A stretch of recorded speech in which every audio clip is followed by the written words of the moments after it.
for using Kyrgyzstan.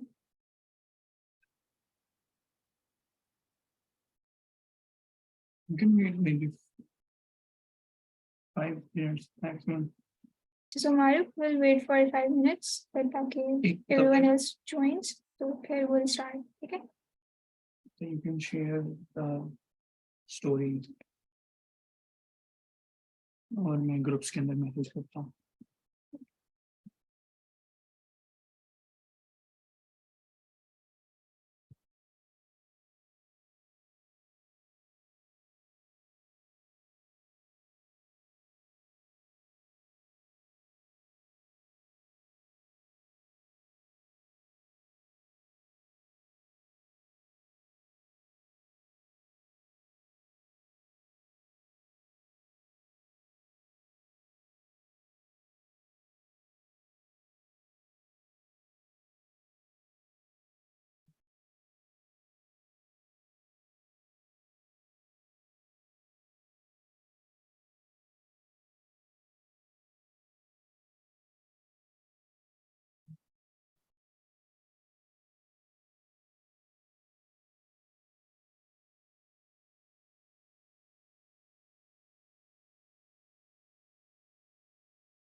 Okay, start.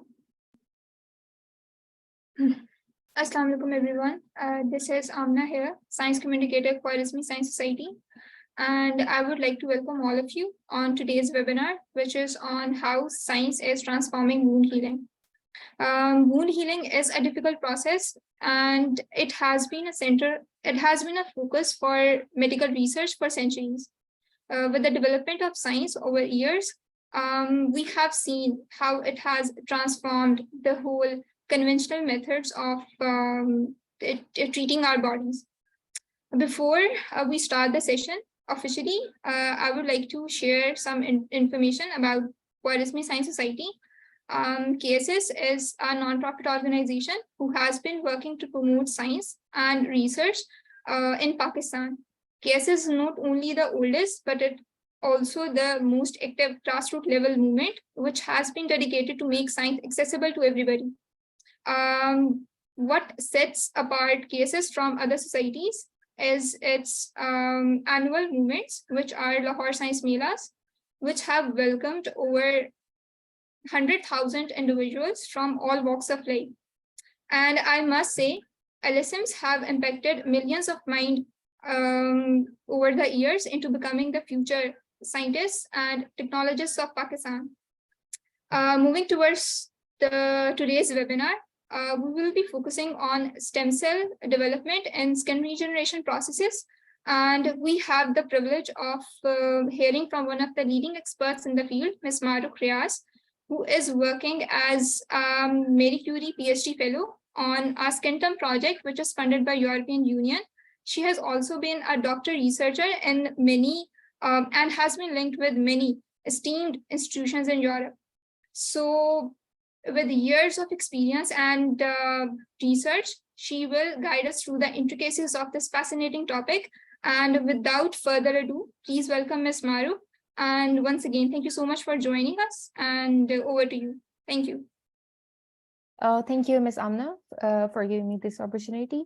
So without any further delay, I would like to start the topic. Okay, just a second.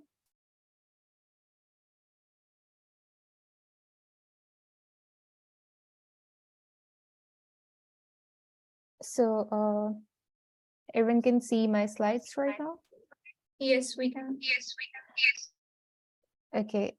So I'm actually going to talk about how the science is transforming the wound healing. Science हमारे जख्मों पर कैसे मरहम रखती है. So this is the today's topic. Before that, I want to give you a very brief introduction of myself. I am Maruh Riaz. मेरा नाम मारूख रियाज है और currently मैं PhD कर रही हूँ biomedicine में in the University of Zurich, Switzerland. And I am also a part of a project which is Skin Term, and मेरी वहाँ पे position है as an early stage researcher, ESR. And I also have a position of doctorand in Children's Hospital of Zurich. We call it here Kinderspital Zurich. And other than that, I'm a Marie Curie scholarship holder here. That means मेरी PhD की जितनी भी funding है वो Marie Curie उसको fund कर रही है. So what is actually the Skin Term? It is actually a short form of skin tissue engineering and regenerative medicine. इसके नाम से पता चल रहा है कि ये स्किन के लिए कुछ टिश्यू इंजीनियरिंग कर रही है जिससे आपकी स्किन को हील किया जा सकता है, स्किन को रीजनरेट किया जा सकता है बिल्कुल 0 पॉइंट से. ये मेरे सुपरवाइजर है जिनकी आप पिक्चर भी देख रहे हैं. इनका नाम है थॉमस बीटरमैन और हम लोग एक लैब में काम करते हैं जो हॉस्पिटल की है और इस लैब का नाम है टिश्यू बायोलॉजी रिसर्च यूनिट. ये मेरे सुपरवाइजर है actually. Further I want to share कि मैं एक विजिटिंग PhD स्टूडेंट भी हूँ हार्टमैन जर्मनी कंपनी में, जो कि डिफरेंट काइंड के प्रोडक्ट्स स्किन प्रोडक्ट्स प्रोवाइड करती हैं मोर देन 30 कंट्रीज में.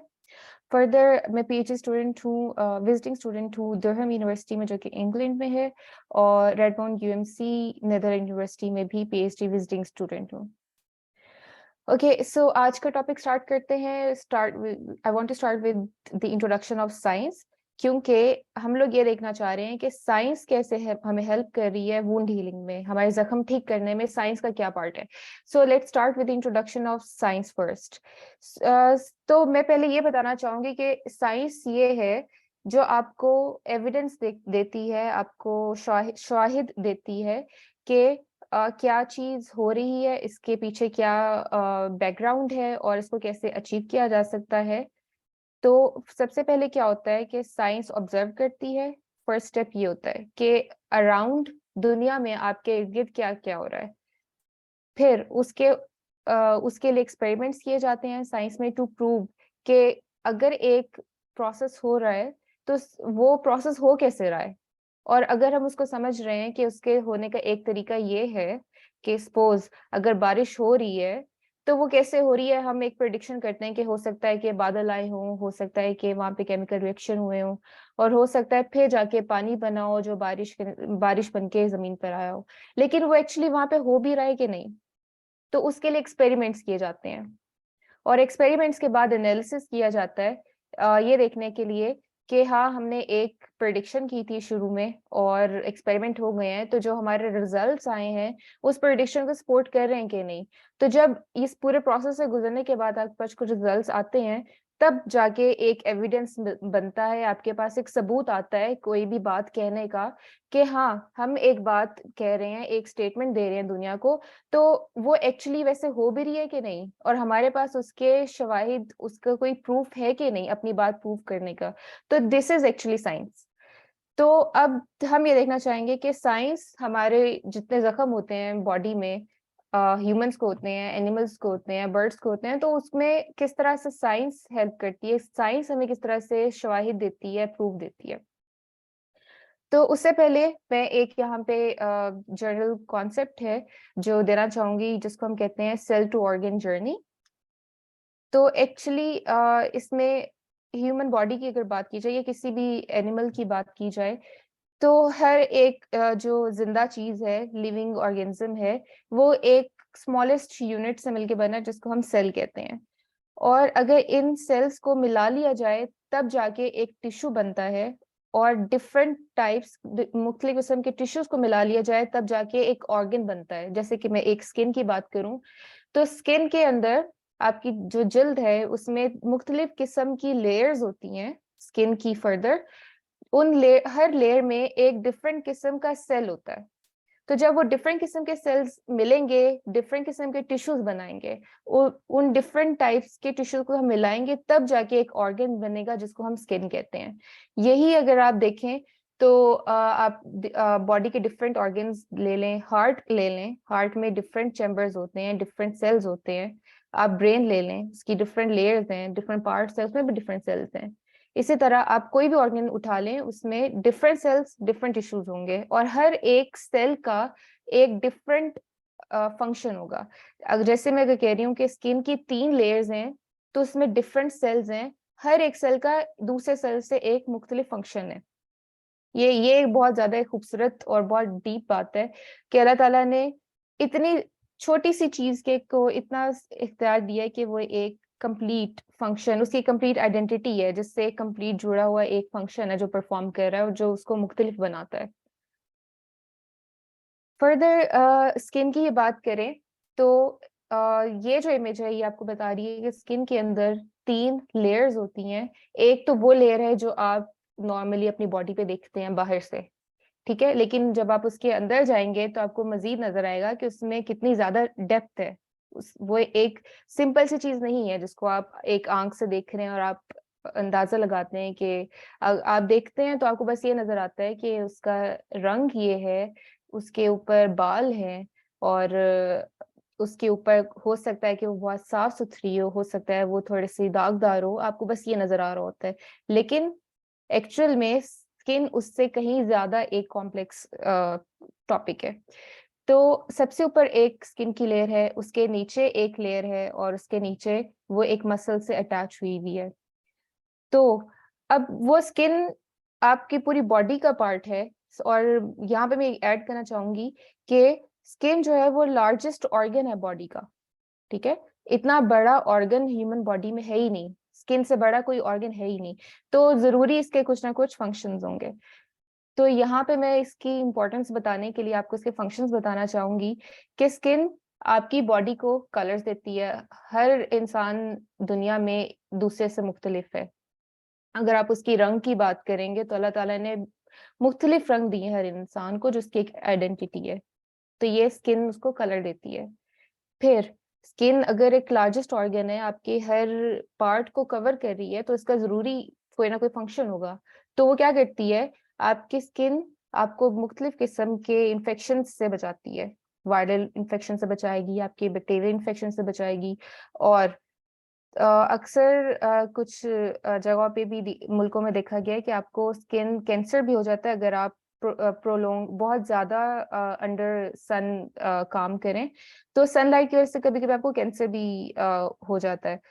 तो आपकी जो स्किन है, आपको बहुत हार्मफुल जो रेडिएशन आ रही होती हैं अर्थ में, from outside of earth, from sun और स्पेस, तो वो उन सारी रेडिएशन से भी आपकी स्किन आपको प्रोटेक्ट करती है।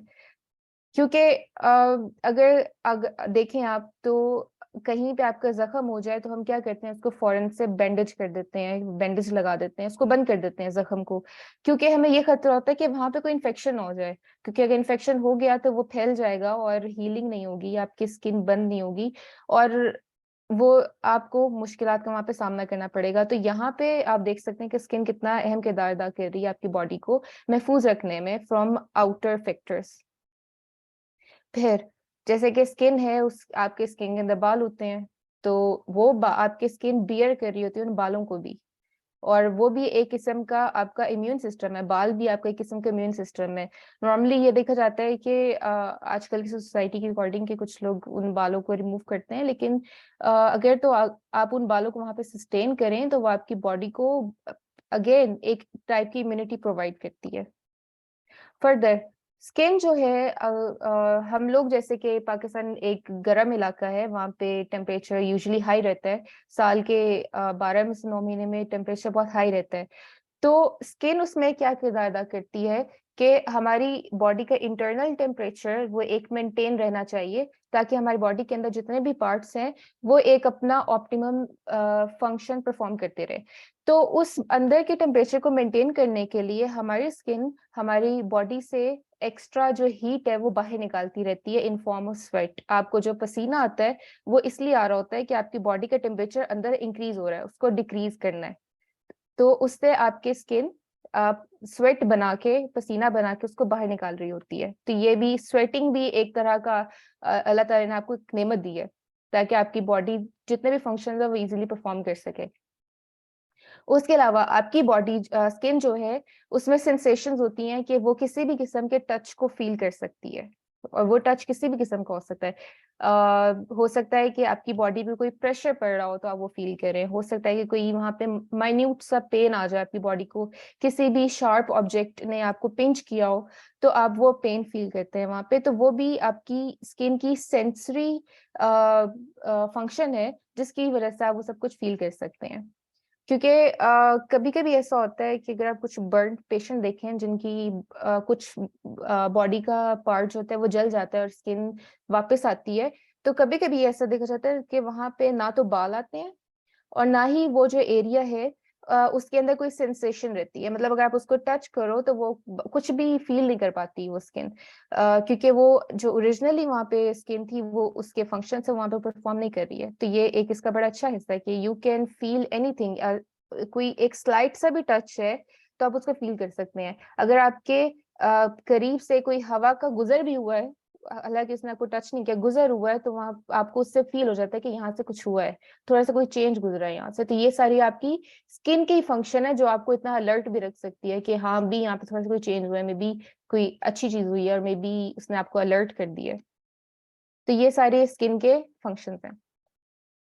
अब हम बात करते हैं कि हमारे जख्मों की बात आ गई है कि आपको चोट लगती है, वहां पे एक जख्म बन जाता है, हो सकता है कोई किसी भी किस्म की चोट लगी है। तो जख्म किन किन तरह के हैं, आपकी बॉडी क्या किस किस किस्म के जख्म को फील कर प्रेजेंट करती है। तो सबसे पहले है एब्रेशंस।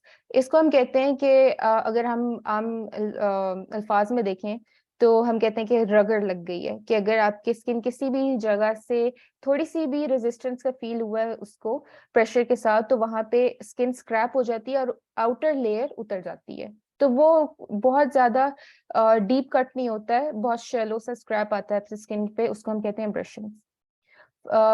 एक दूसरी टाइप है जिसको हम कहते हैं लिस्ट्रेशंस। उसमें एक्चुअली ये होता है कि आपकी स्किन के अंदर एक डीप कट लगता है।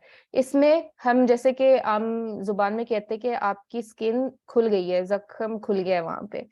तो यहाँ ये जो कट होता है ये एक्चुअली डीप होता है, लेकिन इसके अंदर आपके स्किन का कोई पार्ट रिमूव नहीं होता, कोई भी स्किन का लॉस नहीं होता। जैसे कि अगर आप एब्रेशंस में देखें जहाँ पे रगड़ लगती है, वहां पे आपकी हो सकता है ऊपर की स्किन लॉस हो जाए थोड़ी सी, लेकिन इसके अंदर आपका कोई भी स्किन का लॉस नहीं होता, सिर्फ एक डीप कट होता है जिसको आप इस तरह से सुचरिंग करके टांके लगा के उसको बंद कर सकते हैं ताकि वो वुंड क्लोज हो जाए। तो इसको बड़ी इजीली आप हील कर सकते हैं।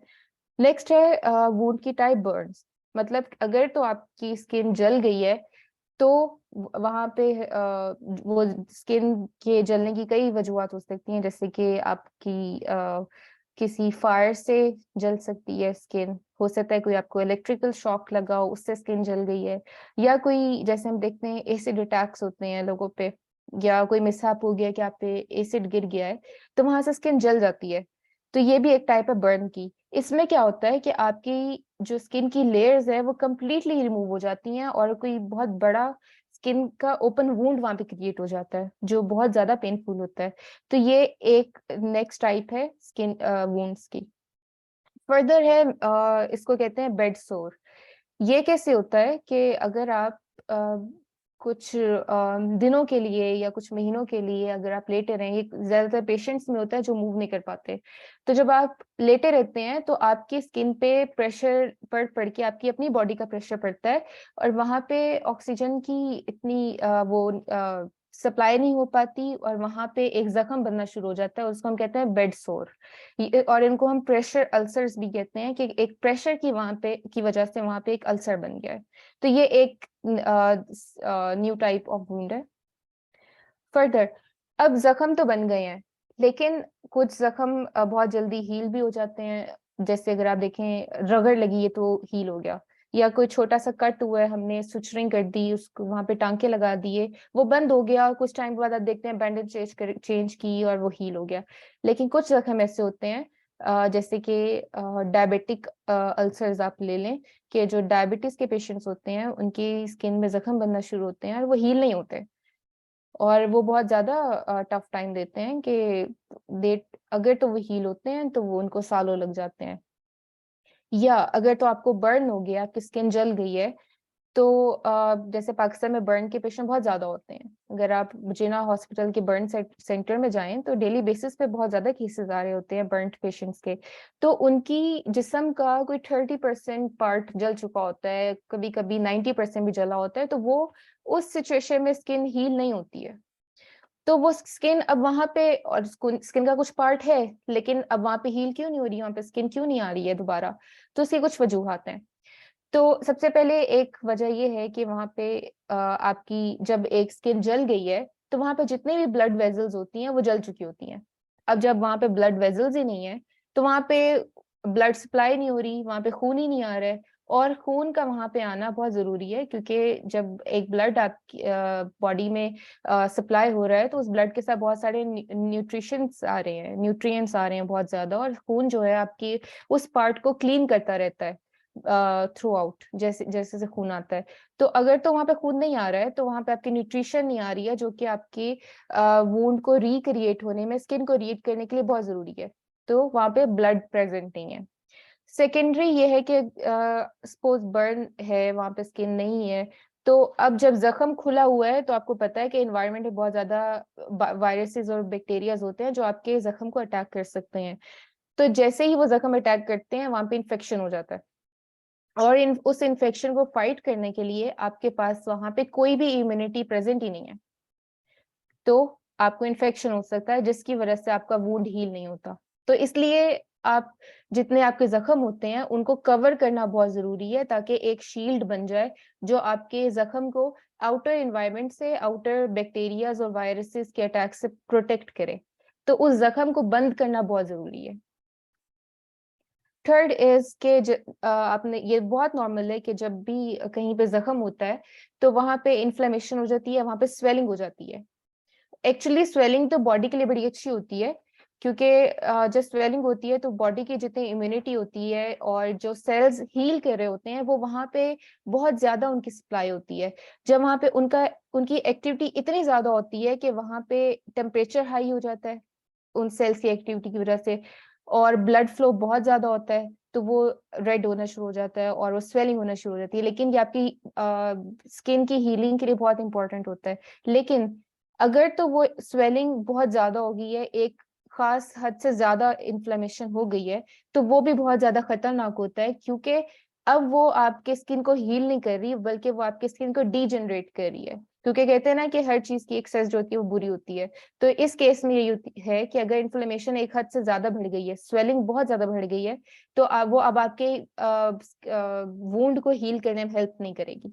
तो इन्फ्लेमेशन है जो हमें वहां पे नहीं चाहिए। तो ये बहुत सारे रीजंस में से कुछ वजूहत है जिसकी वजह से अगर आपका जख्म हो गया है तो वो हील नहीं हो रहा है, वो क्यों नहीं हो रहा। तो ये कुछ वजूहत है उनमें से। फिर हमारे अराउंड कौन कौन सी ट्रीटमेंट्स हैं जो आपके स्किन की हीलिंग के लिए हेल्प करती हैं। तो उसमें कुछ एंटीबायोटिक्स होती हैं, कुछ टॉपिकल मेडिसिन होती हैं जो आप ऊपर से अप्लाई करते हो अपने स्किन के ऊपर ताकि वो हील हो जाए। देन आप ड्रेसिंग कर सकते हैं, वुंड ड्रेसिंग्स होती हैं। अगर जैसे कि डीप कट हुआ है, आपने सिचरिंग की और उसको बैंडेज कर दिया, उसको रैप कर दिया है, तो ये भी एक काइंड ऑफ ट्रीटमेंट है आपकी जितने भी वुंड्स हैं उनको उनकी हीलिंग को हेल्प करने के लिए। क्योंकि और ये तो बहुत नॉर्मल है, आप हर जगह जाएंगे हॉस्पिटल में, हर जगह आपको नजर आ रहा होगा कि जो सर्जिकल वाली साइड है जहाँ पे सर्जरीज हो रही हैं या जहाँ पे एक्सीडेंट्स हुए हैं, तो वहाँ पे उनकी बहुत ज्यादा एक्सटेंसिव ड्रेसिंग हुई हुई है, सिर्फ इसलिए ताकि उनके जितने भी इंजरीज हुई हैं जहाँ पे वहाँ पे उनकी स्किन एक्सपोज हो गई है, उस एक्सपोज पार्ट को कवर किया जाए ताकि वहाँ पे कोई इन्फेक्शन ना हो जाए। क्योंकि इन्फेक्शन हो गया तो आपको कुछ मंथ्स लग जाते हैं उसको हील करने में, उस स्किन को, तो इसलिए ड्रेसिंग्स की जाती हैं, ये भी एक ट्रीटमेंट की टाइप है। फर्दर लेजर है, लेजर के थ्रू अब जैसे जैसे दुनिया आगे जा रही है, एडवांसमेंट आ रही है टेक्नोलॉजी में, तो लेजर के थ्रू अब ये करते हैं कि आपकी जो स्किन है उसको सील कर देते हैं, जो वुंड होता है उसको सील कर देते हैं ताकि वो वुंड क्लोज हो जाए। वहां पे आपको स्टिचिंग की जरूरत नहीं पड़ती, बैंडेज की जरूरत नहीं पड़ती, बल्कि एक लेजर के थ्रू आप अपना वुंड क्लोज कर सकते हैं। फर्दर है एक और टाइप जिसको हम कहते हैं स्किन ग्राफ्ट। ये वो टाइप उस कंडीशन में यूज होती है कि अगर तो आपकी स्किन का हिस्सा बहुत ज्यादा जल गया है या बहुत ज्यादा पार्ट आपका स्किन का लॉस हो गया है, तो आप क्या करते हैं कि स्किन के किसी और हिस्से से स्किन का थोड़ा सा पैच लेते हैं और उसको जहाँ पे स्किन लॉस हुई है वहां पे जाके लगा देते हैं, तो उसको हम कहते हैं स्किन ग्राफ्ट। उसमें ये होता है कि आपकी अपनी बॉडी का स्किन का पार्ट यूज करके उस वुंड को कवर किया जा रहा है, ताकि वो क्योंकि आपके अपने स्किन का पार्ट है वो, उसमें किसी किस्म का इन्फेक्शन नहीं हो पाएगा। क्योंकि अक्सर ये होता है कि सपोज अगर मेरी स्किन पे कोई इंजरी हुई है और मुझे उसको बंद करना है और मैं अपने किसी भाई की स्किन का पार्ट लेके अपने ऊपर लगा रही हूँ, तो वो एक्चुअली एक एक्सटर्नल स्किन है जो मेरी बॉडी एक्सेप्ट नहीं करेगी, और वहां पे एक इन्फेक्शन स्टार्ट हो सकता है, वहां पे एक फाइट स्टार्ट हो सकती है कि मेरी बॉडी कह रही है कि ये एक एक्सटर्नल चीज एंटर हो रही है बॉडी में, इसको एंटर नहीं होने देना, तो वो उस ग्राफ्ट को रिजेक्ट करती रहती है। हम इसको कहते हैं ग्राफ्ट रिजेक्शन। तो इस सिलसिले में हम यही करते हैं कि अपनी ही बॉडी का किसी और पार्ट से स्किन लेते हैं और उसको अपनी ही बॉडी पे लगा देते हैं, इसको हम कहते हैं स्किन ग्राफ्ट। तो ये बहुत सारी ट्रीटमेंट्स में से कुछ अवेलेबल ट्रीटमेंट्स हैं जो पाकिस्तान में भी प्रैक्टिस की जा रही हैं। लेकिन इन स्किन ग्राफ्ट्स के इन स्किन ट्रीटमेंट्स के कुछ ड्रॉबैक्स हैं जिसको हम देखेंगे एक एक एक देख के। सबसे पहले एक है स्लो हीलिंग। अक्सर ये होता है कि आपने देखा है कि जब भी कोई भी डीप कट लगा है और बहुत बड़ा कट है, सुचरिंग होगी, सब हो गया, लेकिन उसको हील होने में बहुत टाइम लग रहा है, कभी कभी कुछ मंथ्स लग जाते हैं। और जैसे कि अगर एक मैं आपको एग्जांपल दूं तो कुछ लोगों की बोन ब्रेक हो जाती है, और जब आप वापस उस बोन की सर्जरी, रिकंस्ट्रक्टिव सर्जरी करवाते हैं, उसमें स्क्रूज नट सब कुछ लगता है और आपको मेडिसिन लेनी पड़ती है, लेकिन उसकी हीलिंग बहुत ज्यादा स्लो होती है।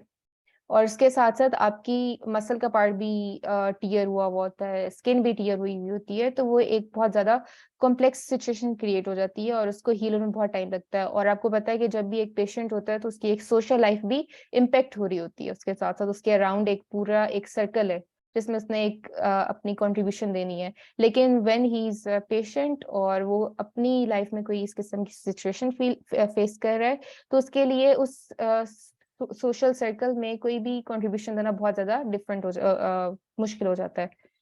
तो एक स्लो हीलिंग इसका ड्रॉबैक है। नेक्स्ट, अब सपोज मैं अगर आपको एग्जांपल दूं लेजर की, तो लेजर में कभी ऐसा होता है कि आपके जितने हेल्दी सेल्स होते हैं वो आपके डिजीज सेल के साथ साथ हेल्दी सेल्स की को भी मारना शुरू कर देता है। क्योंकि और हमें वो तो चाहिए नहीं है, हमें तो चाहिए कि जो सिर्फ डिजीज पार्ट है उसको ट्रीट किया जाए, ना कि जो हमारे ऑलरेडी हेल्दी सेल्स अराउंड उस जख्म के हैं उनको भी मार दिया जाए। तो ये एक ड्रॉबैक है कि कुछ हमारी ट्रीटमेंट्स हमारे हेल्दी सेल्स को भी मारना शुरू कर देती है, एक ये ड्रॉबैक भी है।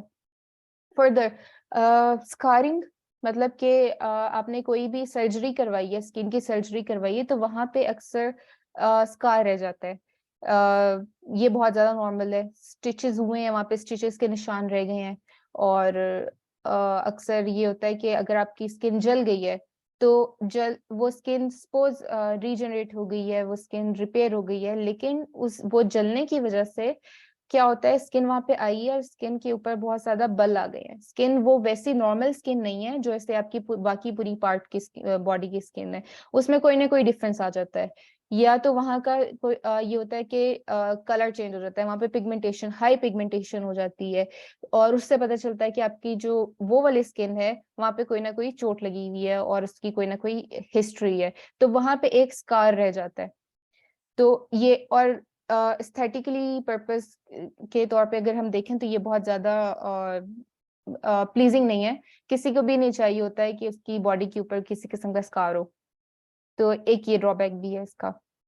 फर्दर ये है कि अगर तो कभी कभी ऐसा होता है कि आपकी बॉडी के ऊपर इन्फेक्शन होने लग जाते हैं, कि स्टिचेस लगे हुए हैं आपकी बॉडी के ऊपर, लेकिन कुछ टाइम के बाद वहां पे कोई एलर्जी स्टार्ट हो गई है, किसी किस्म का इन्फेक्शन स्टार्ट हो गया है, तो ये भी ड्रॉबैक है, क्योंकि हर किस्म की मेडिसिन हर बंदे के लिए नहीं बनी होती, इसी तरह हर किस्म का ट्रीटमेंट हर बंदे पे अप्लाई नहीं होता।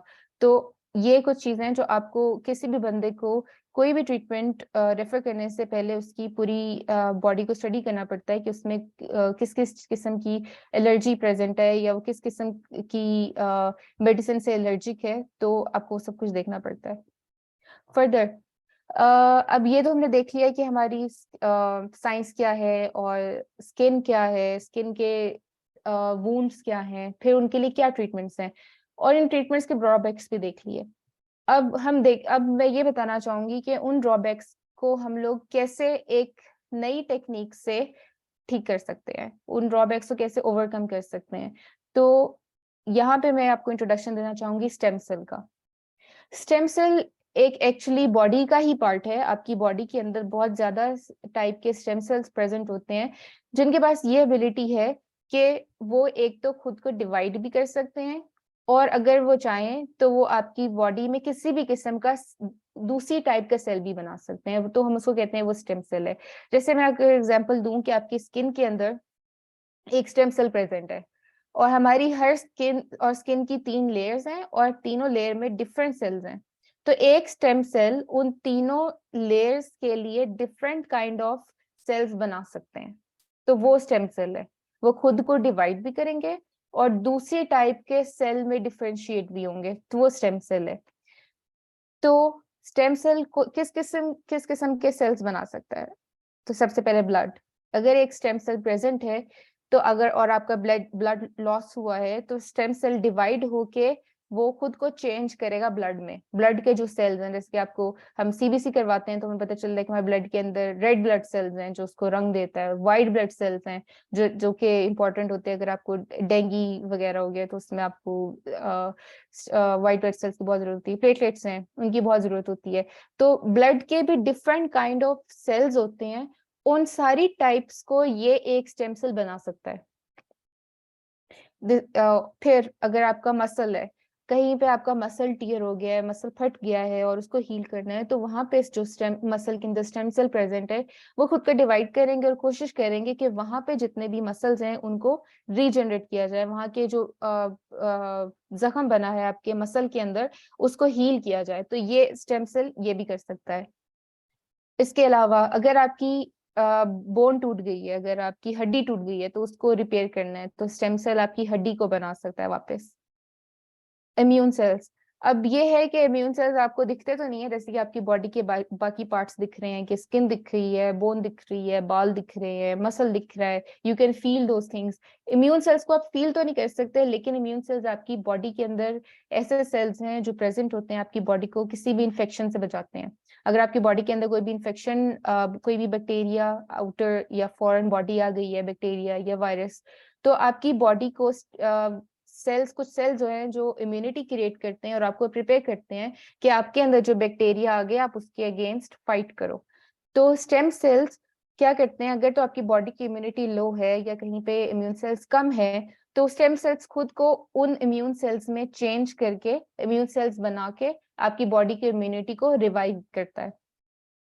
फर्दर अब स्टेम सेल जो है, जैसे हमारे बॉडी के अंदर डिफरेंट काइंड ऑफ ऑर्गन्स हैं, जिसमें आपका हार्ट भी आता है, ब्रेन भी आता है, स्टमक आता है, पेनक्रियाज, इंटेस्टाइन, तो ये सारे जितने भी ऑर्गन्स हैं उन सब ऑर्गन्स को बनाने के लिए अब उनके अंदर भी कोई ना कोई सेल प्रेजेंट है, तो ये स्टेम सेल क्या करता है कि आपके उन सारे सेल्स को भी बना सकता है, उनमें भी चेंज हो सकता है। तो ये इसकी बहुत ज्यादा पावर है एक स्टेम सेल की, और ये वो पावर है जिसको हम लोग भी यूज कर सकते हैं अपने पर्पस के लिए, कि अगर इतने सारे काम है एक स्टेम सेल के, एक स्किन भी बना रहा है, ब्रेन भी बना रहा है, हार्ट भी बना रहा है, आपकी बॉडी के में इम्यूनिटी भी क्रिएट कर रहा है कि अगर आपकी बॉडी किसी भी इन्फेक्शन से प्रोटेक्टिव हो जाए, तो ये सारे काम कर रहा है, तो हम इस स्टेम सेल को अपने फायदे के लिए कैसे इस्तेमाल कर सकते हैं, तो हम ये देखते हैं।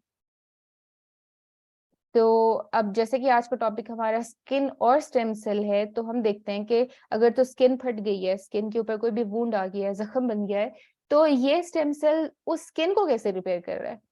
तो सबसे पहले अब जैसे मैंने आपको बताया कि एक स्किन में बहुत सारी लेयर्स हैं, बहुत सारी चीजें हैं, तो उस स्किन, अब जब बहुत सारे सेल्स हैं तो स्टेम सेल को हर एक काइंड ऑफ सेल में चेंज होना पड़ेगा। तो अब जैसे कि आप ऊपर से देखें तो एक स्किन की लेयर नजर आ रही है, हम सपोज कहते हैं कि वो आपके स्किन सेल्स हैं। तो स्टेम सेल क्या करता है, उन स्किन लेयर्स में भी चेंज होता है, वो स्किन के सेल्स बनाता है ताकि आपकी स्किन जो वुंड है वो कवर हो जाए। फर्दर अब आप देखते हैं कि आपकी बॉडी के ऊपर बाल भी प्रेजेंट है, हर किसी की बॉडी पे प्रेजेंट होते हैं बाल, तो वो जो बाल है वो एक्चुअली आपके स्किन का भी पार्ट है। तो जब एक जगह पे वुंड क्रिएट हुआ है या क्योंकि आपकी स्किन जल गई है वहां से, और वहां पे दोबारा से बाल भी रीजनरेट करना है, तो आपका स्टेम सेल चेंज होता है उन सेल्स में जो कि बाल बना सकते हैं, जिसको हम कहते हैं हेयर फॉलिकल्स। तो आपका स्टेम सेल हेयर फॉलिकल में चेंज होता है और वहां पे हेयर ग्रो करना शुरू कर देता है। फिर जैसे कि मैंने आपको बताया कि कुछ जख्म है जो हील नहीं हो रहे होते हैं, और वहां पे क्यों नहीं होते हैं, फर्स्ट रीजन ये थी कि वहां पे ब्लड नहीं हो रहा, वहां पे ब्लड नहीं जा रहा, क्योंकि वहां पे आपकी जितनी भी खून की शरियानें हैं या ब्लड वेजल्स हैं वो डैमेज हो चुकी हैं, वहां पे है ही नहीं।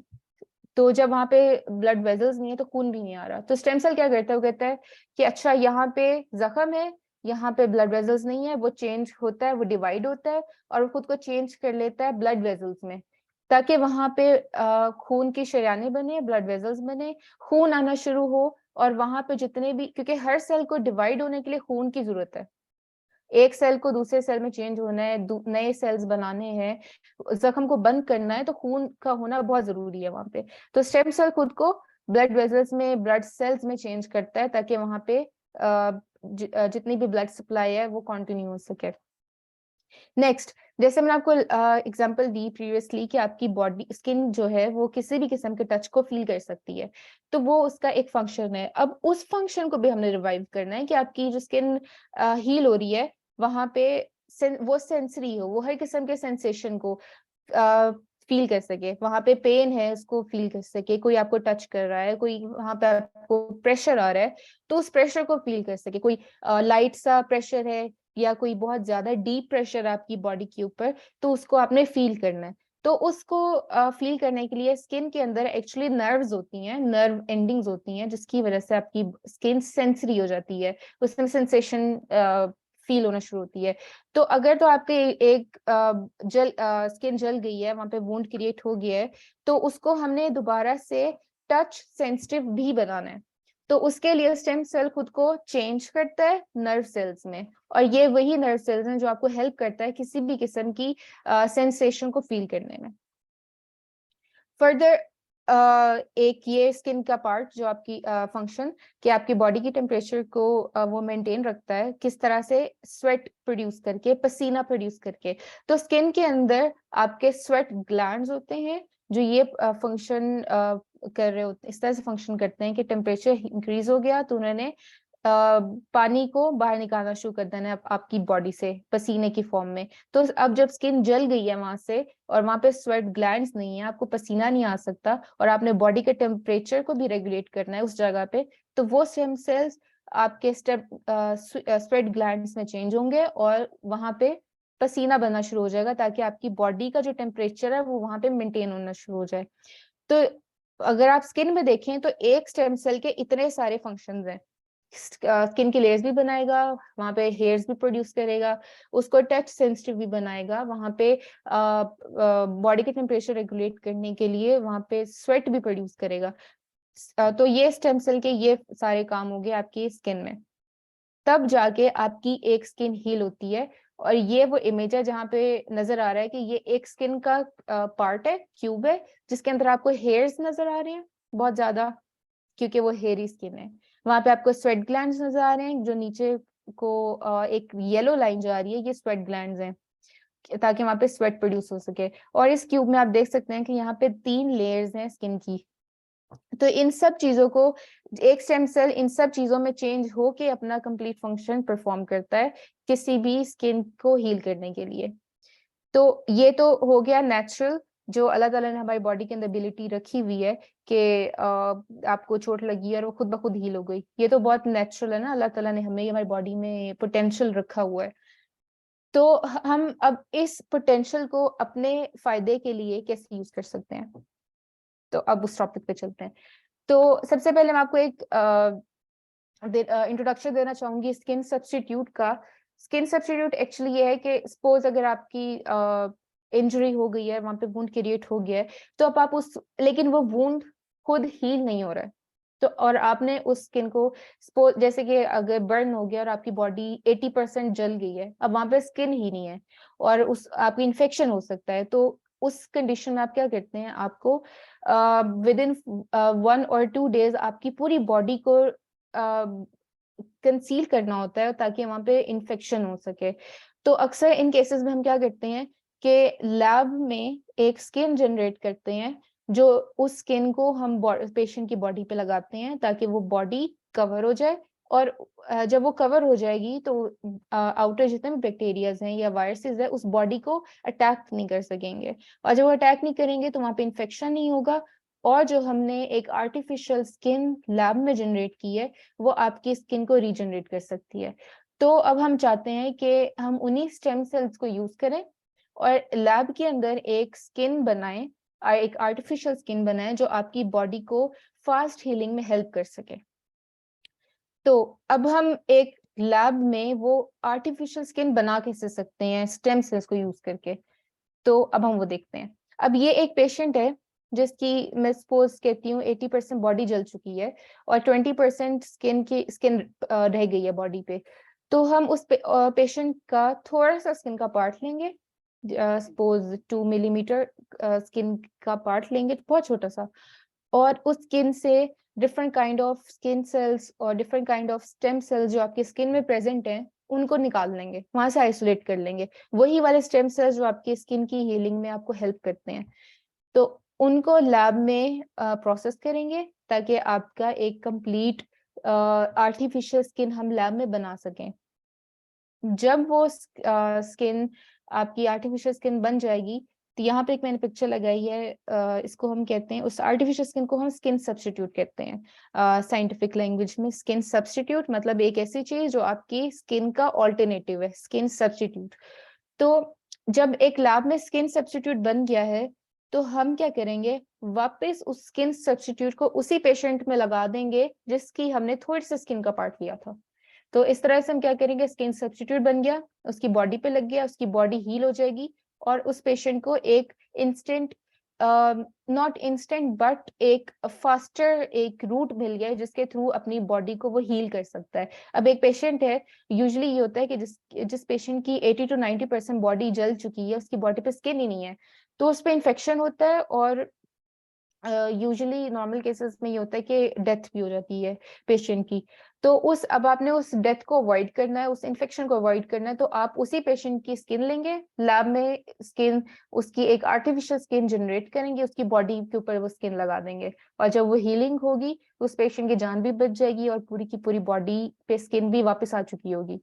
इस पूरे प्रोसेस को कुछ महीने लगते हैं हीलिंग में, और लेकिन ये है कि आप पेशेंट की जान बच जाती है एक्सट्रीम केसेस में। और यूजुअल अगर नॉर्मल केसेस हैं, सपोज अगर आप एक इंजरी हुई है, जैसे एक वुंड आपके एक बाजू पे क्रिएट हो गया है और उसको आपने कवर करना है, तो इसमें तो आपको यूजुअली 1 to 2 months लगते हैं, जिसमें आपका स्किन भी कवर हो जाती है, स्किन हील हो जाती है और वुंड क्लोज हो जाता है। ये एक वीडियो है जहाँ पे मैं आपको दिखाना चाहूंगी कि कैसे हम स्किन सब्स्टिट्यूट बनाते हैं और कैसे वो स्किन पे प्लेस करते हैं, कैसे स्किन हील होती है और आपका जो जख्म है वो बंद हो जाता है। तो let's start with this video. तो ये एक ओपन वुंड है जहाँ पे स्किन खत्म हो चुकी है, और ये पेशेंट का कोई और बॉडी पार्ट है जहाँ से हम बहुत छोटा सा पार्ट ले रहे हैं स्किन का। ये इसको हम कहते हैं स्किन बायोप्सी। स्किन बायोप्सीज ली, सॉरी,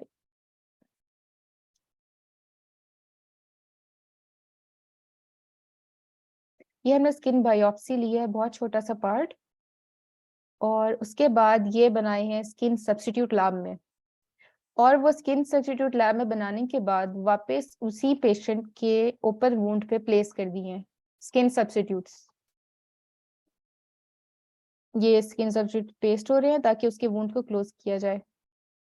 और यहाँ पे ये है कि जो नीचे वाली स्किन की लेयर है सबसे बॉटम में, वो पेशेंट की अपनी स्किन है जो उसकी बॉडी पे प्रेजेंट है, और उसके ऊपर हम अपनी एक और लैब में जनरेटेड स्किन को पेस्ट कर रहे हैं। तो अब ये बताएगा कि आपकी जो आर्टिफिशियल स्किन हमने पेस्ट की है, आपकी अपनी बॉडी उस आर्टिफिशियल स्किन को कैसे कम्युनिकेट करेगी, कैसे एक्सेप्ट करेगी, कैसे वो स्किन आपकी अपनी बॉडी का पार्ट बनेगी। तो अब ये वो पार्ट है, ये है कि ये नीचे से ऊपर की तरफ उसमें ब्लड वेसल्स जनरेट हो रही हैं, आपकी अपनी बॉडी से ब्लड खून की शरीयानें जाएंगी और उस स्किन सब्स्टिट्यूट में जाएंगी और वहां पे ब्लड सप्लाई करने लग जाएंगी, और आपकी स्किन की हीलिंग शुरू हो जाएगी।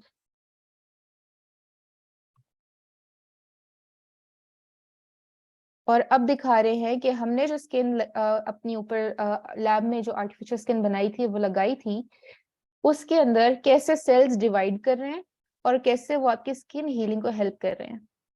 ये सेल डिवाइड करते जा रहे हैं।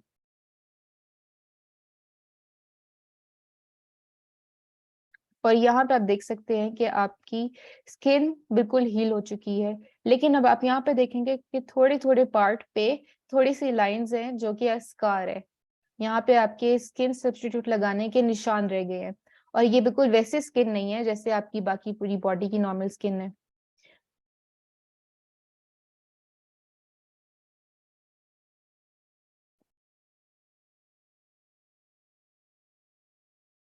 ओके, सो ये वीडियो मैंने ली है एक गिब्स लेबोरेटरी से। ये मैं पीएचडी विजिटिंग स्टूडेंट हूँ इस यूनिवर्सिटी में भी, एम्स्टर्डम में, तो मैंने वहाँ की वीडियो यूज की है ताकि आप लोग को एक बेटर आइडिया हो जाए कि स्किन सब्स्टिट्यूट हम लोग लेके बॉडी पे लगाते हैं, वहाँ पे हीलिंग कैसे हो रही है।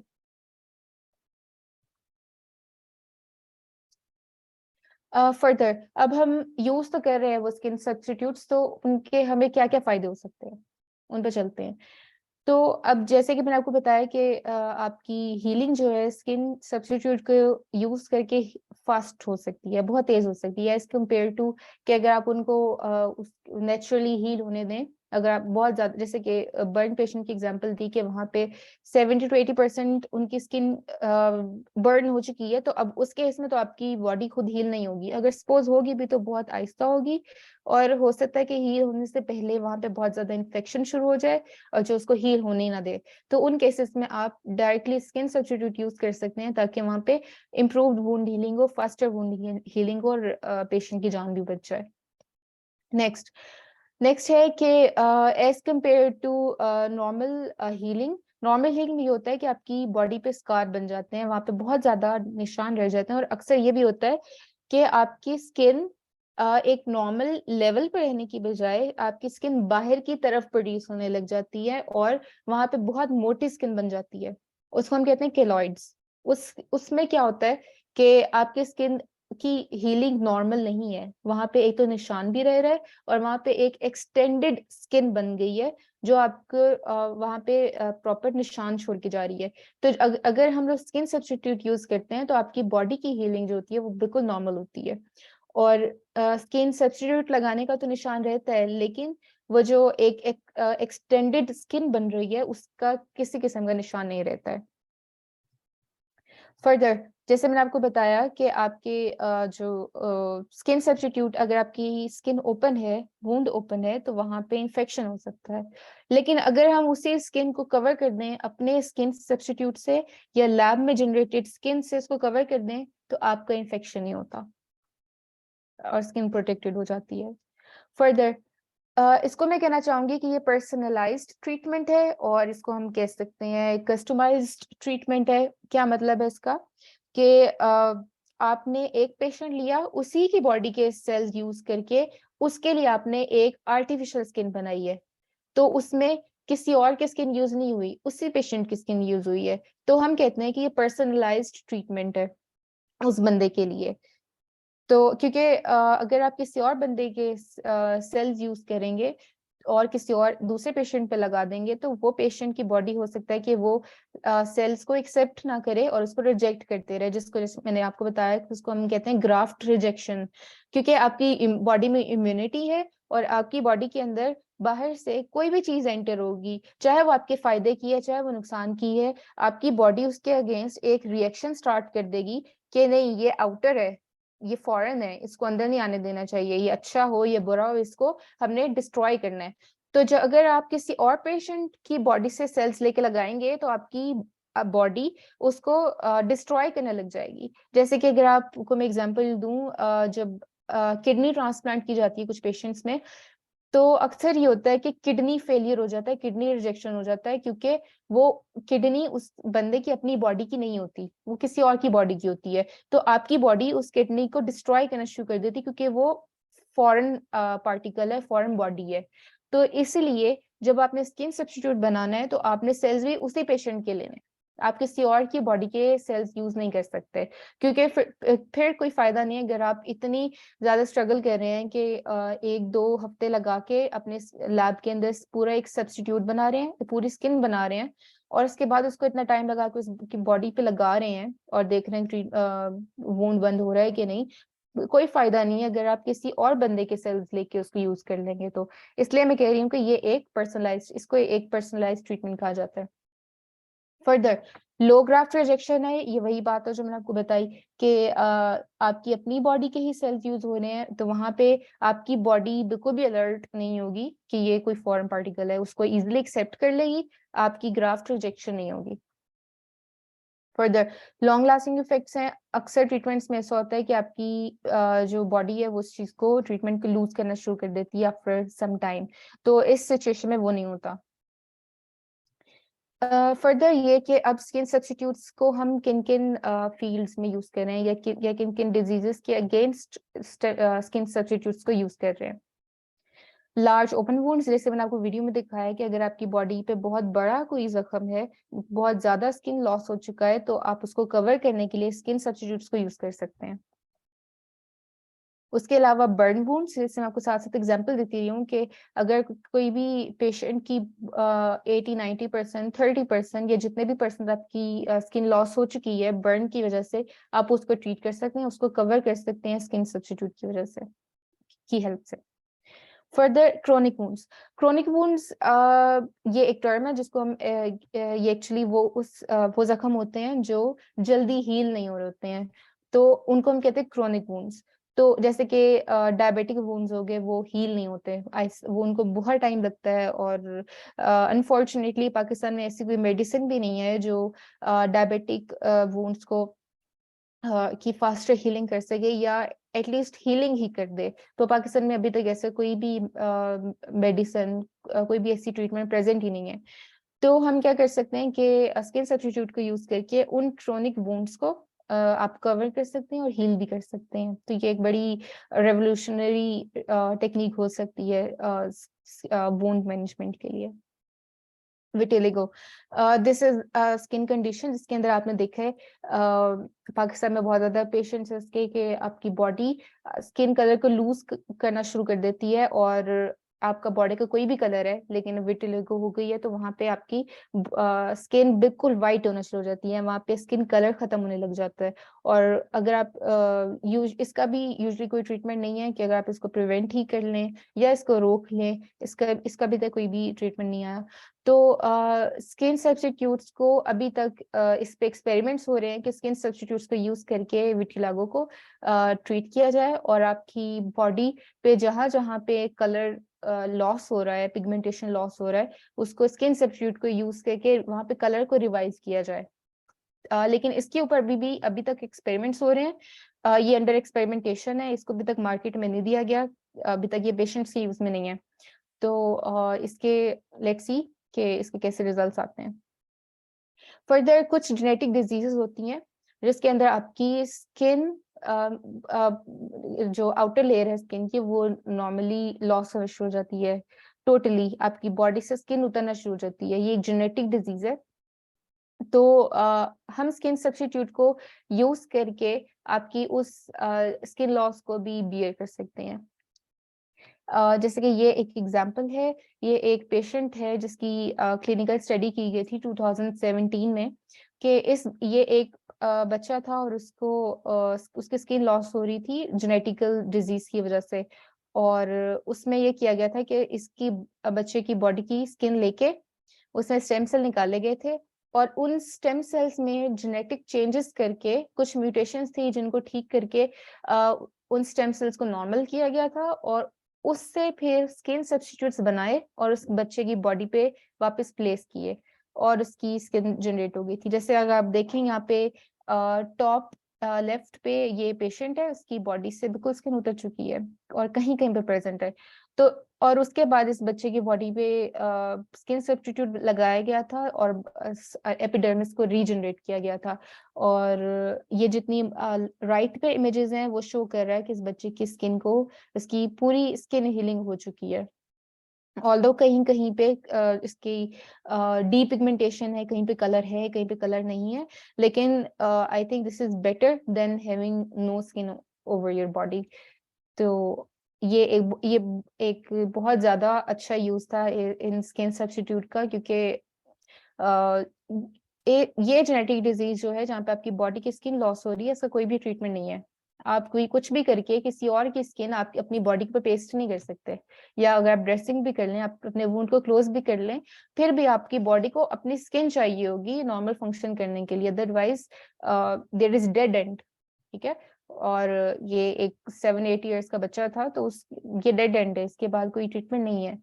तो आप इस केस में आप बच्चे की जान बचा लें, आपका ये मेन पर्पस ये होता है। तो स्किन सब्स्टिट्यूट को यूज करके ये क्लिनिकल स्टडी की गई थी और ये माशाल्लाह इस बच्चे की जान बच गई थी। फर्दर है कि ठीक है, अभी तक हमें देख लिया स्किन सब्स्टिट्यूट कैसे बनाते हैं, कैसे यूज हो रहे हैं, लेकिन इसके कुछ ना कुछ लिमिटेशंस होंगी, ड्रॉबैक्स होंगे। तो लेट्स लुक इनटू दैट। तो अब ये है कि स्किन सब्स्टिट्यूट हम जो मार्केट में यूज हो रहे हैं उसके अंदर ब्लड वेजल्स नहीं है, वो कंप्लीटली उसके अंदर एक स्किन की 2 लेयर्स हैं जिसके अंदर ब्लड वेजल्स नहीं होती। तो ये एक ड्रॉबैक हो सकता है कि जैसे कि मैंने आपको वीडियो में दिखाया है कि आपने एक स्किन आर्टिफिशियल स्किन पेस्ट की है और ह्यूमन बॉडी से या पेशेंट की बॉडी से ही ब्लड वेजल्स उसके अंदर ग्रो कर रही हैं, उसके अपने अंदर कोई भी ब्लड वेजल नहीं है। तो ये एक ड्रॉबैक है स्किन सब्स्टिट्यूट्स का कि उसके अंदर ब्लड की सप्लाई नहीं हो सकती जब तक पेशेंट की ब्लड वेजल्स खुद उसके अंदर जाके ग्रो ना करे, उसके अंदर कोई भी ब्लड की सप्लाई नहीं हो सकती। नेक्स्ट, वो सेंसरी नहीं है। अगर आप स्किन सब्स्टिट्यूट कहीं पे लगाते हैं, आपकी स्किन तो हील हो गई है, लेकिन आप वहां पे किसी भी किस्म की सेंसेशन को फील नहीं कर सकते। वो स्किन सेंसिटिव ही नहीं है किसी प्रेशर, किसी पेन या किसी टच के लिए, बिल्कुल भी सेंसिटिव नहीं है। तो ये भी एक लिमिटेशन है। फिर जो स्किन सब्स्टिट्यूट है उसके अंदर जब आप यूज करते हैं और आपकी स्किन हील हो चुकी है, लेकिन वहां पे आप बाल दोबारा से नहीं उगा सकते, वहां पे बाल प्रेजेंट नहीं होते, बाल टोटली एब्सेंट होते हैं, क्योंकि आपने जो स्किन सब्स्टिट्यूट लगाया था उसके अंदर बाल बनाने के लिए कोई स्टेम सेल नहीं था, कोई हेयर फॉलिकल नहीं था। तो जब आपने स्किन सब्स्टिट्यूट लगा दिया है तो वहां पे आपको कोई भी हेयर रीजनरेट नहीं होगा उस पार्ट में। देन अब जो हमने सब्स्टिट्यूट यूज किया है उसके अंदर कोई भी स्टेम सेल ऐसा नहीं था जो कि आपके स्वेट ग्लैंड्स को बना सके, या हमने वहां पे कोई स्वेट ग्लैंड्स नहीं रखे थे। और अभी तक ऐसा पॉसिबल भी नहीं हुआ कि कोई सब्स्टिट्यूट ऐसा हो जिसके अंदर स्वेट ग्लैंड्स हो और वो आपकी बॉडी के टेम्परेचर को रेगुलेट कर रहा हो। तो ये भी एक लिमिटेशन है। अभी तक के जितने भी स्किन सब्स्टिट्यूट मार्केट में लॉन्च हो चुके हैं, उनके ये भी एक ड्रॉबैक है कि वो स्वेटेबल नहीं है। वो वाली स्किन, अगर आपकी स्किन बना भी रहे हैं तो उसमें स्वेट प्रोड्यूस नहीं होगा उस पार्ट में। आपके अराउंड जितनी भी बॉडी, उसमें तो स्वेट बन रहा होगा, लेकिन एक जगह जहाँ पे आपने स्किन का पैच लगाया है या स्किन सब्स्टिट्यूट लगाया है, वहां पे बिल्कुल भी स्वेट या पसीना नहीं बनेगा। नेक्स्ट है पिगमेंटेशन, कि आपकी जो स्किन सब्स्टिट्यूट है उसमें पिगमेंटेशन नहीं है, क्योंकि स्किन पिगमेंटेशन मींस जो आप ऐसा पिगमेंट या ऐसे सेल्स जो आपकी बॉडी को कलर देते हैं, जिसको हम मेलेनोसाइट्स कहते हैं। तो हमने उस स्किन सब्स्टिट्यूट में मेलेनोसाइट्स या ऐसे सेल्स नहीं रखे जो आपके स्किन को किसी भी किस्म का कलर दें। तो ये भी एक लिमिटेशन अभी तक, लेकिन करंटली कुछ ऐसे प्रोजेक्ट्स चल रहे हैं साइंटिफिक एनवायरनमेंट में कि इस पे हमारे पास एक कंपनी है क्यूटिस, जो ऑलरेडी इस पे काम कर रही है कि वो लोग स्किन कलर को रिवाइव करना चाह रहे हैं। उन्होंने स्किन सब्स्टिट्यूट बना लिया है, लेकिन उसमें कलर नहीं है, तो वो अब चाह रहे हैं कि उसमें उस कलर को रिवाइव करे, और इसके ऊपर बहुत ज्यादा साइंटिफिक एक्सपेरिमेंट्स ऑनगोइंग है। फर्दर, अब ये सारे तो मैंने आपको बता दिया कि स्किन सब्स्टिट्यूट्स हैं, इसके ये फायदे हैं, ये नुकसानात हैं, या नुकसानात नहीं बल्कि ये हम कहते हैं कि कुछ कमियां हैं स्किन सब्स्टिट्यूट में। तो अब उस सब में मैं क्या काम कर रही हूँ, मेरा प्रोजेक्ट क्या है स्किन सब्स्टिट्यूट्स पे। तो अब ये आप लेफ्ट पे एक इमेज देख रहे हैं, ये स्किन सब्स्टिट्यूट है जो आपने लैब में बनाया हुआ है, और इसमें से स्किन की ऊपर की 2 लेयर्स हैं। इसमें ना बाल हैं, ना ये सेंसरी है, सेंसिटिव है, और ना इसमें स्वेट ग्लैंड्स है, ना इसमें ब्लड वेसल्स है। तो मेरा प्रोजेक्ट ये है कि मैंने इस स्किन सब्स्टिट्यूट के अंदर ब्लड वेसल्स को क्रिएट करना है, ताकि आप जो स्किन लगा रहे हैं उसमें ऑलरेडी ब्लड वेसल्स हों, और जो कि आपकी पेशेंट की ब्लड वेसल्स के साथ कनेक्ट करें और हीलिंग मजीद तेज हो सके।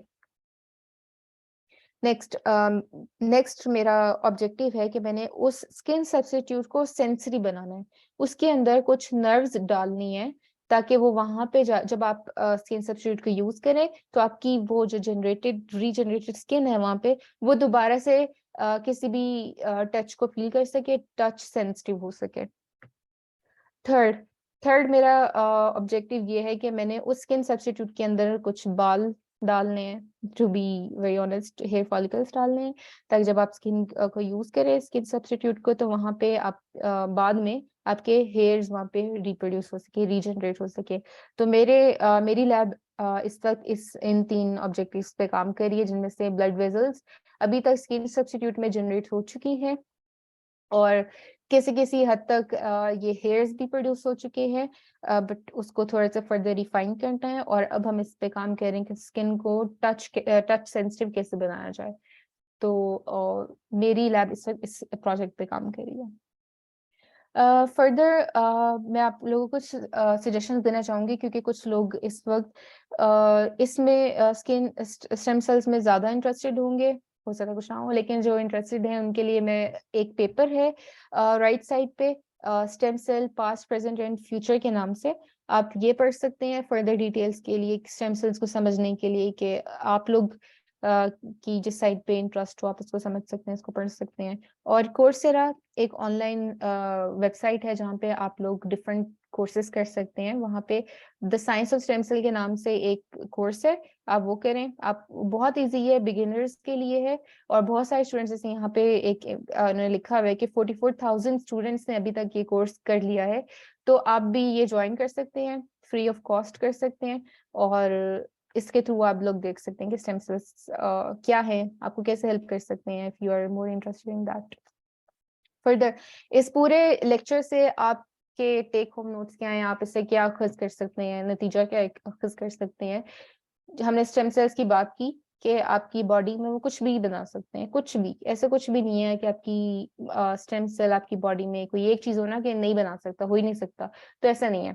अल्लाह ताला ने इतना पोटेंशियल रखा है आपकी बॉडी के अंदर कि अगर आप, अक्सर लोग ऐसे होते हैं जो ट्रीटमेंट्स नहीं लेते हैं कि ये खुद ही हील हो जाएगा, बुखार हो गया मेडिसिन नहीं ली, और काफी फॉरेन कंट्रीज में मेडिसिन आपको तब तक नहीं देते हैं जब तक आपकी बॉडी उसको खुद फाइट ना कर ले। अगर वो फाइट बहुत टाइम हो गया, फाइट नहीं कर पा रही है, अपनी इम्यूनिटी नहीं आ रही है आपकी बॉडी के अंदर, तब वो आपको मेडिसिन देते हैं, तब वो आपको इंजेक्शन लगाते हैं, तब वो आपको एंटीबायोटिक्स देते हैं। तो आपकी बॉडी के अंदर इतना ज्यादा पोटेंशियल रखा हुआ है कि आप इसको पढ़ना चाहें, आपको हर चीज का इसमें आंसर मिलेगा। तो हम क्या कर सकते हैं, जिस चीज की हमें अंडरस्टैंडिंग नहीं है हम उसको पढ़ सकते हैं। इतने ज्यादा आप देखें गूगल पे इतने टॉपिक्स हैं, उस पे इतने ज्यादा आर्टिकल्स हैं, इतनी ज्यादा बुक्स हैं, इतनी वेबसाइट्स हैं, यूट्यूब पे इतने लेक्चर्स हैं। आपका एक सवाल होगा, आप उसको गूगल करें, यूट्यूब करें, कोई भी पेपर निकाल लें, उसमें आपको हर चीज उसको पढ़ें, उस पर काम करें, आपको आंसर मिलेगा अपने सवाल का। तो हो सकता है आपको सवाल का जवाब ना मिले और आप उस पर खुद काम कर सकते हैं। और लास्ट ये है, मैं ये कहना चाहूंगी कि आप कुछ भी करना चाहें इस दुनिया में आप कर सकते हैं। आपने बस ये सोचना है कि you can do anything and nothing is impossible. क्योंकि जब तक इंसान हार नहीं मानता तब तक कुछ भी नहीं होता। आपने हार नहीं मानी, आपने काम करना है, हर चीज समझनी है, उस पर एफर्ट करनी है। और हो ही नहीं सकता कि आपका जो एफर्ट है वो फ्रूटलेस चली जाए, हो ही नहीं सकता। तो आपने बस मेहनत करनी है, अपना इनपुट देना है, और आउटपुट जो है वो आपको अल्लाह ताला ने देना है। अल्लाह ताला कभी भी मेहनत रायगा नहीं जाने देते। तो ये मेरा एक मैसेज है जो मैं आपको इस लेक्चर से देना चाहूंगी। फर्दर एक्नॉलेजमेंट्स हैं। आई am just concluding my lecture for today के मैं I want to say very much thankful. I'm thankful to Khwarizmi Science Society that they have given me this opportunity to talk about my lecture. What is science? What is my topic? And how we are working into it, and how other people can work into it, and how you can trust science. तो इस बहुत ज़्यादा शुक्रगुजार हूँ इस opportunity के लिए। Then I want to thank my supervisor, who is Dr. Thomas Biederman, and my co-supervisor, who is Dr. Agnes Clark. And they are working with me on this project, and they're making me learn different things and different depths of this project. So, or then here it is my previous supervisor, who is Dr. Azra Mahmood. मैंने masters PU से किया है, CAMB से किया है, centre of excellence in molecular biology से, and she was my supervisor there. तो she was who drew me into this line of stem cells. तो इन्होंने सबसे पहला मौका मुझे दिया था कि मैं स्टेम सेल्स पे काम कर सकूं पंजाब यूनिवर्सिटी में। तो मैं इनकी बहुत ज़्यादा शुक्रगुजार हूँ कि इन्होंने मुझे एक मौका दिया। देन डॉक्टर मुस्तफ़ा, जो हमेशा साथ रहते हैं और हिम्मत बढ़ाते रहते हैं कि you have to keep going in your PhD project. और बाकी ही इज लाइक स्पिरिचुअल फादर जो डिफरेंट फील्ड्स में हेल्प कर रहे होते हैं। तो I am thank you so much doctor Mustafa. And then my husband Mohammad Juhaib Iqbal, who is working with me on my project and he is helping me through the life.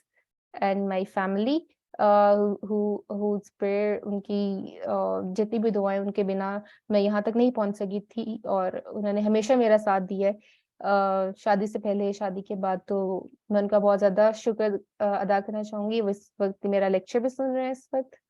And then ये कुछ pictures हैं मेरे काम की, जो मैंने कुछ काम किया है, कुछ काम प्रेजेंट किया है। ये जो व्हाइट कोट से हम लोग खड़े हुए हैं, ये क्यूटिस कंपनी है और उनकी सीईओ है डॉक्टर डेनिला मैरिनो। उनके साथ हम लोग, हमारा लैब टूर था। ये हमारी पूरी स्किन टर्म की टीम है जो इस प्रोजेक्ट पे काम कर रहे हैं। डिफरेंट हम लोग पीएचडी स्टूडेंट्स हैं, मैरी क्यूरी फेलोज हैं सारे, जिस प्रोजेक्ट पे काम कर रहे हैं, डिफरेंट एस्पेक्ट पे काम कर रहे हैं इस प्रोजेक्ट के। और यहाँ पे मैं अपना एक प्रोजेक्ट एक पोस्टर के फॉर्म में मैंने एक साइंटिफिक कॉन्फ्रेंस में प्रेजेंट किया था। ये इसकी पिक्चर है। सो आई गॉट द अपॉर्चुनिटी कि मैं ये सब भी आपको दिखा सकूं, तो इसलिए मैंने ये पिक्चर्स ऐड की है। और यहाँ पे मैं कंक्लूड करती हूँ अपना topic. Thank you so much. और अगर कुछ क्वेश्चंस हैं तो then we can discuss. Thank you so much, Maruk. It was a very informative session. और सच में बहुत अच्छे तरीके से आपने बताया है. It was very elaborative, plus it was very understandable even to a layman as well. अच्छा, so we have been receiving praises as well Facebook के comments पर, but there are questions वो मैं आपसे पूछ लेती हूँ. First question is from Abdul Khalik Sherani. He is asking कि skin substitute बनाने का कितना टाइम लगता है, like how long the process takes, या फिर उसके बाद में उसको आप कितनी देर तक लाइक रिप्लेसेबल है नहीं है, या कितनी देर बाद आप उस एरिया को दोबारा से रिप्लेस करते हो? सो यस, अच्छा। This was it. Okay, sure. So skin substitute की एक्चुअली टाइप्स होती हैं। एक टाइप है जिसको हम कहते हैं ए सेल्यूलर टाइप, जिसके अंदर आपके स्किन के सेल्स नहीं होते हैं, लेकिन वो भी स्किन सब्स्टिट्यूट होता है, जिसमें हम कहते हैं कि आपके वो नायलॉन को लेके या सिलिकॉन को लेके वो स्किन सब्स्टिट्यूट बनाया जाता है, उसमें कोई भी स्किन सेल नहीं होता। तो अगर आप उस स्किन सब्स्टिट्यूट की बात करें तो उसको रिप्लेस करना पड़ता है। अगर आप उसको यूज कर रहे हैं कुछ टाइम के बाद आपको उसको रिप्लेस करना पड़ेगा। लेकिन जो मेरा प्रोजेक्ट है जिसके अंदर हम स्किन के सेल्स यूज कर रहे हैं, टोटली लिविंग सेल्स यूज कर रहे हैं, तो इसको बनाने के लिए 2 to 3 weeks लगते हैं स्किन सब्स्टिट्यूट को बनाने के लिए एक लैब में। ये एक मैं आपको रिजल्ट्स बता रही हूँ। क्यूटिस एक यहाँ पे कंपनी है जो कि एक्चुअली स्किन सब्स्टिट्यूट बना भी रही है और बर्न पेशेंट्स को लगा रही है ताकि उनकी हीलिंग हो जाए। तो वो 2 to 3 weeks उनको मैक्सिमम लगते हैं कि स्किन सब्स्टिट्यूट बन भी जाता है और उनकी बॉडी पे लग जाता है। अगर तो आपकी स्किन सब्स्टिट्यूट में सिर्फ और सिर्फ स्टेम सेल्स हैं या स्किन सेल्स हैं तो आपको उसको रिप्लेस करने की जरूरत नहीं है, वो आपकी बॉडी का पार्ट बन जाती है। और अगर तो आप कोई आर्टिफिशियल जैसे आप नायलॉन का या सिलिकॉन का सब्स्टिट्यूट यूज कर रहे हैं तो उसको आपको रिप्लेस करना पड़ता है, वो आपकी बॉडी का पार्ट नहीं बनता, क्योंकि सिलिकॉन जो आपको पता है वो आर्टिफिशियल पॉलीमर है, वो स्किन का पार्ट नहीं बन सकता, तो उसको रिप्लेस करना पड़ता है। Okay, right. Thank you. Next question is, can we make skin substitutes for animal skin as well?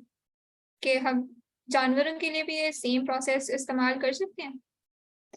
हम देखिए ये एक टेक्निक है जिसके अंदर हम आपको बता रहे हैं कि सेल्स लिए लैब में बना दिया। इसी तरह अगर आप एनिमल्स के लिए करना चाह रहे हैं, आपने एनिमल्स के सेल्स लेने हैं, लैब में ग्रो करने हैं और आप वो बना सकते हैं। Okay, perfect. ऑल्सो कि क्या हम इनका लाइक स्टोर कर लें कि फॉर फ्यूचर यूजेस? क्या वो ऐसे है कि हम लोग एक जगह पर उसको स्टोर करें कि इमरजेंसी के अंदर अगर किसी भी चीज की जरूरत है तो we can just take that part और फिर हम उसको उसके साथ लगा दें? So is it possible? Yes yes exactly.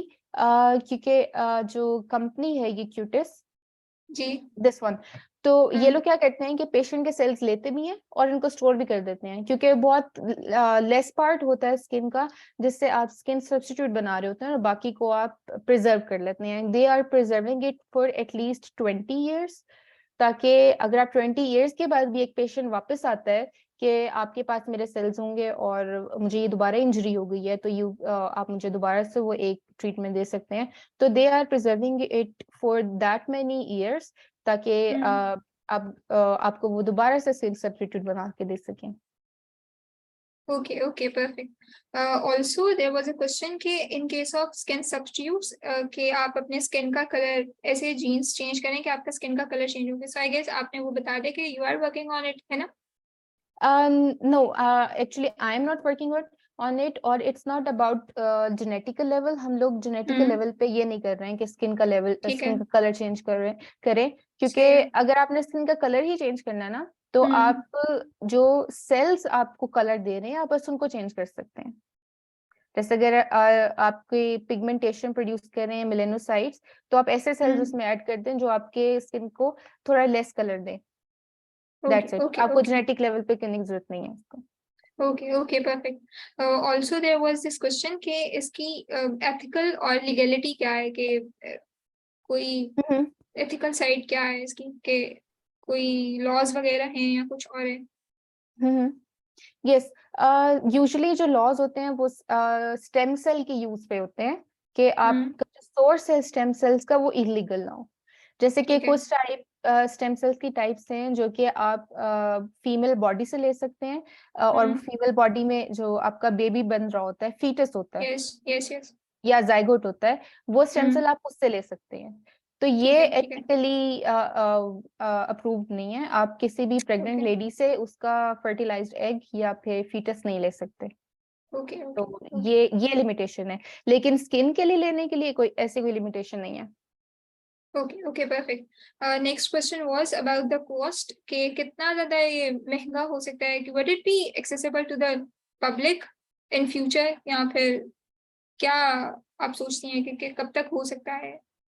ये एक्सेसिबल तो है पब्लिक के लिए, लेकिन इट इज वेरी कॉस्टली, क्योंकि रिसेंटली एक फैमिली में ये कंडीशन हुई थी कि एक हमारे बच्चे को हो गया था बर्न, और उसके लिए वी हैड टू गेट और import the skin substitute from an outer country abroad, ठीक है। तो Yes. That costed 4 to 5 lakh to get that Okay, treatment in okay. Pakistan. और वो अब बच्चा है और it was kind of 20% burned body, तो 20% को कवर करने के लिए उस बच्चे के 45 lakhs लगे थे। Okay, okay, thank you. Next question was कि like अर्थ पर तो ठीक है, लेकिन what if this process is used in zero gravity space like for astronauts वगैरह, तो would it be possible in future? या फिर क्या आप सोचती हैं कि क्या होगा, क्या possibilities हैं इस बारे में?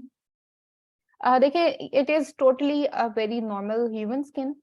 अब जीरो ग्रेविटी में एस्ट्रोनॉट्स जितने भी सर्वाइव करें, उनकी स्किन भी सर्वाइव कर रही है, तो अगर तो किसी ने Yes, ऐसे yes. ट्रीटमेंट लिया हुआ है तो ये वहां पे सर्वाइव कर सकते हैं। इट्स टोटली स्किन सेल्स या स्टेम सेल्स जो आपकी बॉडी का ही पार्ट है, ये कोई Okay, okay. एक्सटर्नल कोई चीज नहीं है, कोई फॉरेन या लैब जनरेटेड कोई चीज नहीं है, ये आपकी अपनी ही बॉडी है। तो जैसे आपकी बॉडी Okay. स्पेस में या जीरो ग्रेविटी में सर्वाइव कर सकती है, तो ये Hmm. सब्स्टिट्यूट भी सर्वाइव कर सकते हैं। Okay, okay, perfect. Next question was how can we store them? I guess this is the same person who asked पहले वाला कि हम क्या store कर सकते हैं कि नहीं। यहाँ पे है कि how can we store them, कि किन conditions में, generally किन conditions में, क्योंकि obviously बहुत एक extensive पूरा procedure चाहिए होगा इनको store करने के लिए, पर एक generalized क्या है statement इनको store करने के लिए? यूजुअली ये करते हैं कि स्टेम सेल्स को एक फ्रीजिंग मीडिया होता है, उसके अंदर ऐड करते हैं, मिक्स करते हैं फ्रीजिंग मीडिया के साथ, और उसको -80 टेम्परेचर पे रखते हैं।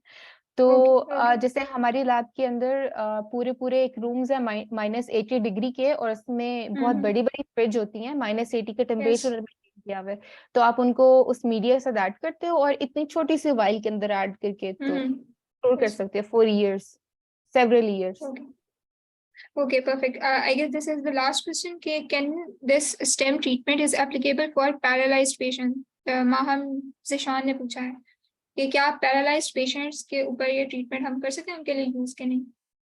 पैरालाइज ट्रीटमेंट के लिए मेरे ख्याल में अगर तो आप देखें, आपने स्किन रीजनरेट करनी है, तो वो तो आपकी बॉडी नॉर्मली वैसे भी पैरालाइज पेशेंट्स हो रही होती है ना, नॉर्मल फंक्शन कर रही होती है, बट बस उनकी बॉडी मूव नहीं कर रही होती, बाकी तो Yes. हीलिंग सेक्टर सब कुछ हो रहा होता है, तो yes you can use that on them, but I can't say कि अभी तक पैरालाइज पे उन्होंने अप्लाई किया है कि नहीं, so I am just telling you according to my understanding, ऐसे मेरे तक कोई केस नहीं देखा।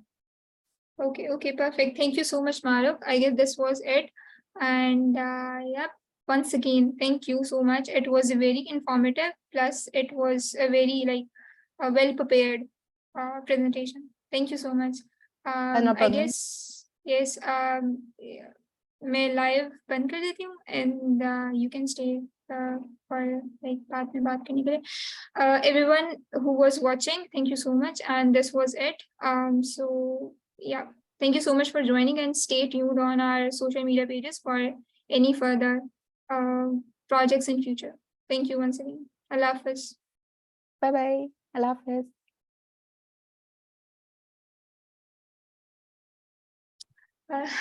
Thank you so much, Maruk. I just wanted to say that it was very informative. बहुत अच्छे से आपने बताया है. Presentation was very well prepared.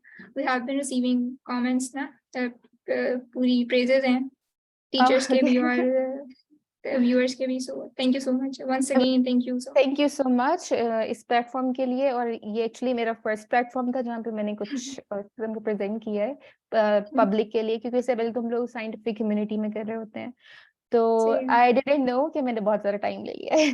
I thought it will be covered in half hour, लेकिन ये बहुत ज्यादा टाइम हो गया। It was fine. It was my first time, so thank you so much for being a very बहुत अच्छा as a guest. बहुत अच्छा guest होने के लिए बहुत शुक्रिया. No problem. So yeah, I guess thank you so much once again, and we'll be keeping in touch for future. Inshallah. Okay. Take care. Allah Hafiz. Allah Hafiz.